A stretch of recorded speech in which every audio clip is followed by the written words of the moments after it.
What if I told you there's a mysterious phenomenon lurking beneath our feet, just waiting to be discovered? Welcome back to Hollow Street. If you're new here, buckle up because you're in for an intriguing journey. For those returning, you know we're diving deep into the strange and unsettling. Last week, we explored those weird temperature drops along Willow Creek Lane, but today, we're venturing into something that's not just eerie, it's downright chilling. Let's talk about the sound wall. Picture this, a guy named Leo, an audio engineer with an insatiable curiosity for the sounds that most people overlook. You know the type, right? He's the one walking around with high-tech headphones, a portable recorder in hand, capturing the hidden symphony of our everyday lives. From the gentle flutter of a pigeon's wings to the electric buzz of a faulty street lamp, Leo sees the world as a never-ending broadcast of sounds. For him, life is all about tuning in to those subtle frequencies that others might just brush off. Recently, Leo started getting emails from residents in the Old Mill District, a quaint, historic area that seems peaceful on the surface. But here's the kicker. Folks were complaining about a low-frequency hum that just wouldn't quit. It wasn't loud, but it was persistent, almost like a pressure in their ears or a vibration felt right through the soles of their shoes. Some people claimed it was giving them headaches, while others described a constant sense of unease. You know that feeling when you're trying to relax, but something just doesn't feel right. That's what they were experiencing. At first, it might seem easy to dismiss these complaints as overactive imaginations, perhaps chalking it up to a nearby construction site or the usual background noise of modern life. But the complaints were consistent, all pointing to the same spot, a single cobblestone block of Elm Street. Intrigued by the mystery, Leo packed his gear, a high-end multi-channel recorder, a set of geophones usually used for seismic activity, and his trusty laptop. He figured it was probably just a faulty underground power line or maybe a water main issue, but he couldn't shake the feeling that there was more to it. When Leo arrived on Elm Street, everything seemed just as described, quiet, old, and utterly normal. But the moment he slipped on his headphones and powered up his equipment, everything changed. He was met with a deep, resonant hum, almost subaudible, but undeniably there. It felt less like a sound and more like a presence, kind of like the feeling you get when a massive truck is idling just outside your window. But here's the twist. There were no trucks, no generators, nothing. It was as if the sound was emanating directly from beneath the pavement itself. Leo spent the entire afternoon mapping the sound, placing his geophones at various points along the street to create a grid. The signal was strongest right in the center of the block, and it was surprisingly stable, not fluctuating like a typical machine would. It was a constant, pure tone, or so he thought. He recorded hours of it, meticulously labeling each file, determined to unravel this auditory enigma. Back in his studio, Leo dove into analyzing the recordings. This is where things took a wild turn from weird to downright impossible. He loaded the audio files into his spectral analysis software, a tool that visualizes sound. If you're not familiar, a spectrogram shows the frequency of sound over time, with brighter colors indicating louder signals. It's a go-to for audio pros to identify noise, isolate specific sounds, or, in this case, see what couldn't be heard. Starting with the first recording, Leo watched as the low-frequency hum appeared as a thick, solid band at the very bottom of the spectrum, just as he expected.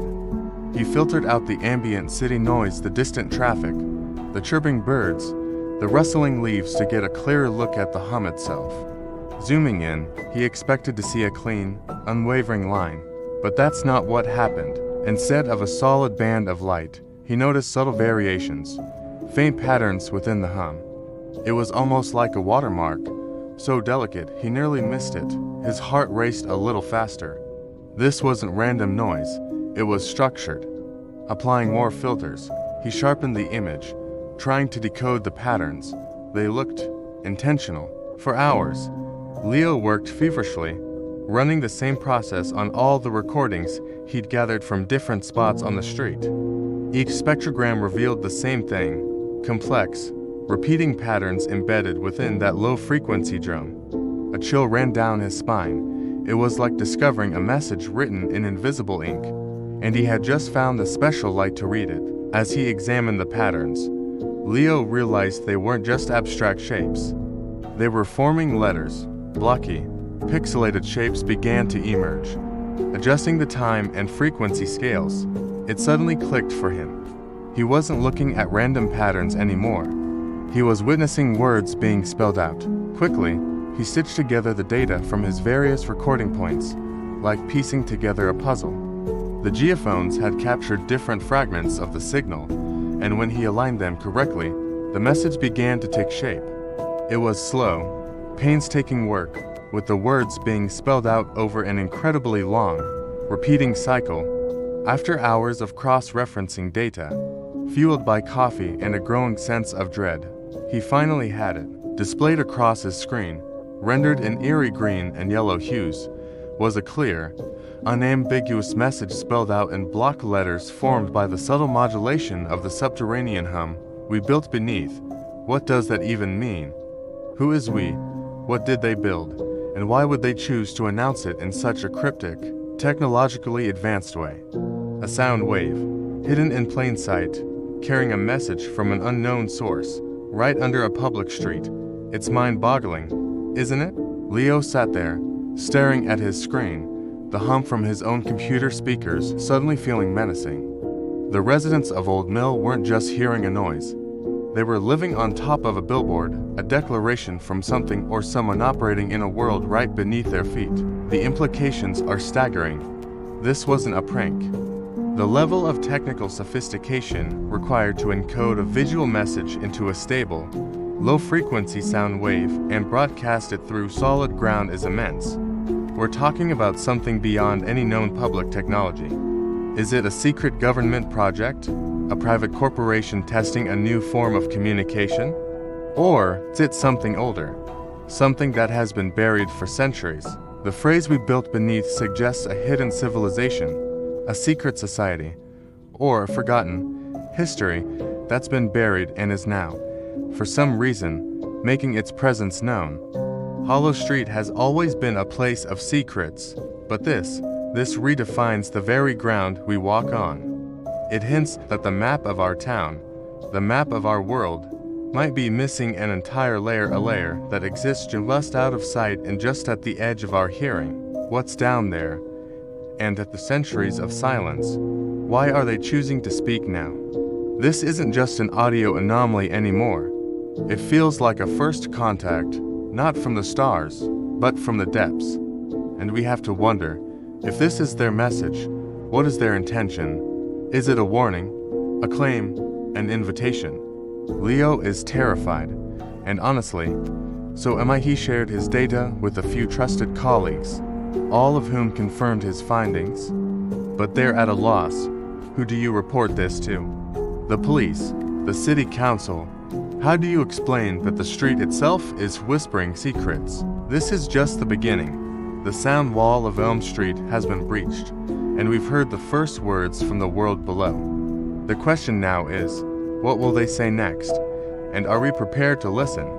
As we ponder this mystery, it's worth considering the broader implications of what Leo discovered. Think about it. If there are hidden messages encoded in the sounds around us, what else might be lurking in the shadows? What other secrets might our world be keeping from us? It's fascinating to think about the possibilities. Perhaps there are other locations in our town, or even beyond, that harbor similar phenomena. Are there places where the sounds are trying to tell us something?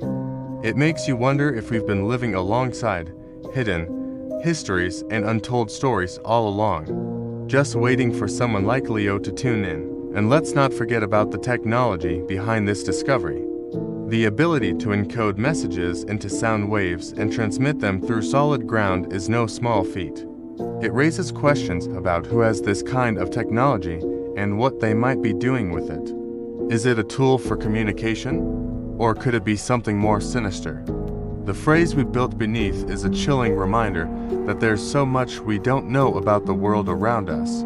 It challenges us to look deeper, to listen more closely, and to question the very foundations of our reality. As we wrap up today's exploration, I want to hear from you. What do you think is going on? Do you believe there's a hidden civilization beneath our feet? Or is it all just a figment of Leo's imagination? What do you think the message we built beneath really means? Drop your theories in the comments below. I'd love to hear your thoughts. If you enjoyed this dive into the unknown, please hit that like button and subscribe to Hollow Street so you don't miss what happens next.